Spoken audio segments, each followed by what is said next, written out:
ప్రభునందు ప్రియమైన శ్రోతలకు వందనములు. ఈ పోడ్కాస్ట్ కార్యక్రమంనకు స్వాగతం. మీ అందరి కొరకు ఈ కార్యక్రమమును ప్రసారం చేయుచున్నాం. విని దైవాశీస్సులు పొందుకోగలరు. దేవుని పరిశుద్ధ నామానికి స్తోత్రం కలుగాక. ప్రభువైన యేసుక్రీస్తు వారి పరిశుద్ధ నామంలో మీ అందరికీ శుభావందనం తెలియజేస్తున్నాను. చిన్న ప్రార్థన చేసుకుని నేటి ధ్యానాంశాన్ని ప్రారంభించుకుందాం. ప్రేమగల మా పరలోకపు తండ్రి, నీ పరిశుద్ధ లేఖనాలను మేము ధ్యానం చేసుకుంటుండగా మీ కృప మాకు తోడుగా ఉంచి మీ పరిశుద్ధాత్మ ద్వారా మమ్మల్ని సర్వసత్యంలోకి నడిపించమని ప్రార్థిస్తూ మా ప్రభువైన యేసుక్రీస్తు వారి పరిశుద్ధ నామంలోనే బ్రతిమలాడి అడిగి వేడుకుంటున్నాము తండ్రి, ఆమేన్. ప్రకటన గ్రంథం 3వ అధ్యాయం 7వ వచనం నుంచి నేను చదువుతున్నాను. ఫిలదెల్ఫియాలో ఉన్న సంఘపు దూతకు ఇలాగు వ్రాయము. దావీదు తాళపు చెవి కలిగి ఎవడునూ వేయలేకుండా తీయవాడును, ఎవడును తీయలేకుండా వేయవాడునైన సత్యస్వరూపియగు పరిశుద్ధుడు చెప్పు సంగతులు ఏవనగా, నీ శ్రమలను నేనెరుగుదును, నీకున్న శక్తి కొంచెమయ్యుండినను నీవు నా వాక్యమును గైకొని నా నామమును ఎరగననలేదు. ఇదిగో తలుపు నీ ఎదుట తీసి ఉంచి ఉన్నాను, దానిని ఎవడునూ వేయనిరడు.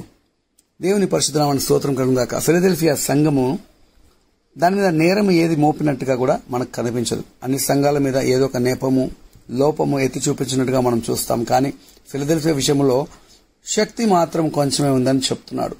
ఈ ఫిలదెల్ఫియా సంఘముకు దేవుడు అంటున్నాడు, నేను తలుపు వేస్తే ఎవరు తీయలేరు, నేను తీస్తే ఎవరు వేయలేరు, కాబట్టి నీ కొరకు ఒక తలుపును తీసి ఉంచాను. తలుపు అనగా అవకాశములు, ఆపర్చునిటీస్ అని మనం గమనించాలి. కాబట్టి ఈ సంఘానికి తలుపు అనగా పరలోకానికి తలుపు, పరలోకము నుంచి పరలోకానికి ప్రవేశించవలసిన తలుపును ప్రభు ఈ సంఘానికి తెరిచి ఉంచినట్టుగా మనం చూస్తున్నాం.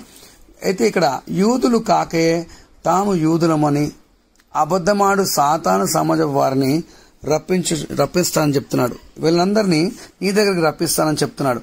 వారు వచ్చి నీ పాదంలో ఎదుట పడి నమస్కారం చేసి, ఇదిగో నేను నిన్ను ప్రేమించుతున్నానని తెలుసుకున్నట్లు చేస్తాను. అంటే ఆ సాతాను సంఘము వారు మరి ఈ సంఘము ముందు వారి పాదం మీద పడినట్లుగా దేవుడు చేస్తున్నానని ఫిలదెల్ఫియా సంఘానికి ఒక చక్కటి ఆధిక్యతను దేవుడు చూపిస్తున్నాడు. 10వ వచనంలో, నీవు నా ఓర్పు విషయమై వాక్యమును గైకొంటివి గనుక భూనివాసులను బోధించుటకు లోకమంతటికి రాబో, భూనివాసులను శోధించుటకు లోకమంతటికి రాబో శోధన కాలములో నేను నిన్ను కాపాడదని అంటున్నాడు. ఒక శోధన సమయం, భయంకరమైన శోధన రాబోతున్నది. ఆ సమయంలో నేను నిన్ను కాపాడుతాను అని ఒక వాగ్దానాన్ని ప్రభు చేస్తున్నాడు. మనం చూస్తున్నాం 11వ వచనంలో, నేను త్వరగా వచ్చుచున్నాను, ఎవడును నీ కిరీటమును అపహరించకుండానట్లు నీకు కలిగిన దాన్ని గట్టిగా పట్టుకుని. అనగా నువ్వేదైతే విశ్వాసంలో ఎలాగైతే ముందుకెళ్తున్నావో అది గట్టిగా చేపట్టు, దాన్ని వదలకూడదని చెప్తున్నాడు. జయించు వానిని నా దేవుని ఆలయంలో ఒక స్తంభముగా చేసేదను, అందులో నుండి వాడు ఇక మీదట ఎన్నటికి వెలుపలికి పోడు అని చెప్తున్నాడు. అంటే ఇదెంత గొప్ప భాగ్యం అంటే, దేవుని సన్నిధిలో దావీదు అంటాడు, బయట వేదినాల కంటే నీ సన్నిధిలో ఒక గడియ ఎంతో శ్రేష్టమని చెప్తాడు. కాబట్టి ఆ ఆధిక్యత, నా మందిరంలోనే నిన్ను ఒక స్తంభముగా మారుస్తాను, ఇంకా నువ్వు లేకపోతే మందిరం లేదన్నట్టుగా మరి నా మందిరంలో నిన్ను మారుస్తానని చెప్తాడు. మరి పేతురు గ్రంథంలో కూడా వాక్యం చెప్తుంది, మనమందరము సజీవమైన రాళ్ల వలె ఒక ఆలయంగా కట్టబడుచున్నామని అక్కడ వాక్యం చెప్తుంది. కాబట్టి ఇక్కడ మరి అదే మాటను యేసుప్రభు వారు మరి చూపిస్తున్నట్టుగా మనం గమనిస్తాం. అయితే ఇంకొక మాట ఏమంటున్నాడంటే, ఇక్కడ 12వ వచనం చదివినట్లయితే, జయించు వానిని నా దేవుని ఆలయములో ఒక స్తంభముగా చేసేదను, అందులో నుండి వాడు ఇక మీదట ఎన్నటికి వెలుపలికి పోడు, మరియు నా దేవుని పేరును పరలోకములో నా దేవుని యొద్ద నుండి దిగివచ్చుచున్న నూతనమైన యెరూషలేమును, నా దేవుని పట్టణపు పేరును, నా క్రొత్త పేరును వాని మీద రాసేదను అని చెప్తున్నాడు.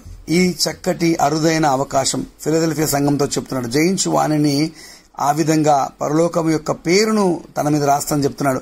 సంఘములతో ఆత్మ చెప్పుచున్న మాట చెవిగలవాడు వినుగాక. దేవుని బిడ్డలారా, దేవుడు తన చేవ్రాత చేత రాయబడిన శాసనం, రాయబడ్డ ఆశీర్వాదం ఎవరును చెరపజాలరు. అందుకే అంటున్నాడు, నీ ముందు ఒక తలుపు తెరిచాను, ఆ తలుపు ఎవ్వడూ మూయజాలడని. దేవుని బిడ్డలారా, మన జీవితంలో ఏదైనా సమస్యలు మనం ఉన్నామేమో, యేసుని అడుగుదాం, అయ్యా నువ్వు తలుపు తెరిస్తే ఎవరు మూయలేరు, నువ్వు మూస్తే ఎవరు తెరవలేరు. అయ్యా నా మీదకి వస్తున్న శోధన తలుపు మూసివేయి, నాకు రావాల్సిన ఆశీర్వాదాల తలుపును తెరచి ఆకాశ వాక్యంలో విప్పి పట్టజాలంత విస్తారమైన దేవుని నమ్మి కుమరించమని మనం ప్రభువుని వేడుకోవాలి.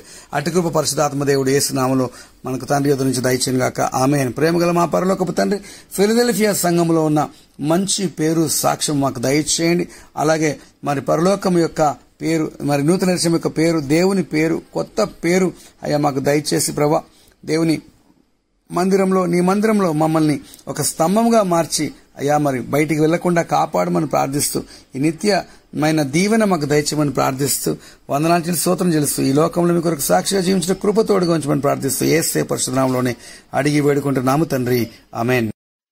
ఈ కార్యక్రమమును గూర్చి మీ సలహాలు మరియు మీ ప్రార్థనా అవసరతల కొరకు మమ్మను సంప్రదించవలసిన మా ఫోన్ నంబర్ 948585085039 మరియు ఈమెయిల్ ఐడి info@fibaonline.org.